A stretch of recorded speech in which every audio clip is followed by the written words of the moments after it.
mention, and that is that in general, men don't give a damn.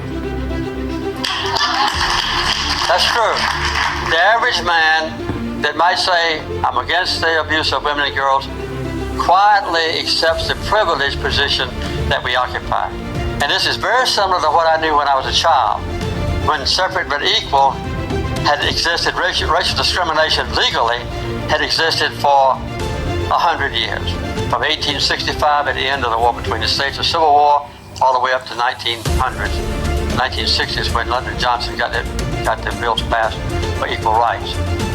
But during that time, there were many white people that didn't think that racial discrimination was okay.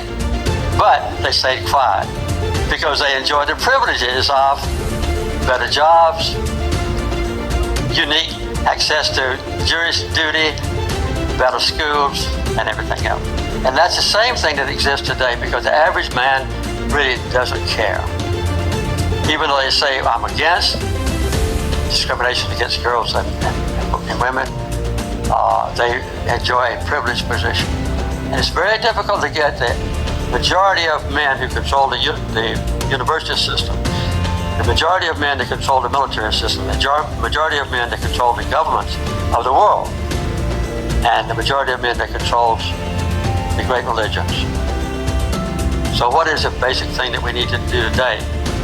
I would say the best thing that we can do today is for the women in the powerful nations, like this one, and where you come from, Europe and so forth, who have influence and who have freedom to speak and to act, need to take the responsibility on yourselves to be more forceful in demanding an end to racial discrimination against girls and women all over the world.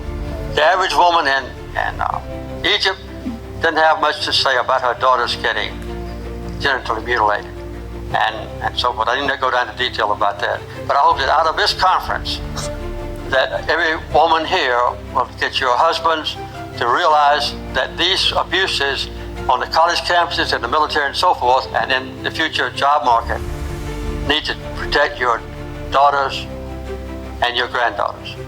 I have 12 grandchildren, 4 children, and 10 great-grandchildren. And I think often about them and about the plight that they will face in America, not only if they lived in Egypt or some foreign country, in having equal rights. And I hope that all of you will join me in being a champion for women and girls around the world and protect their human rights. Thank you very much.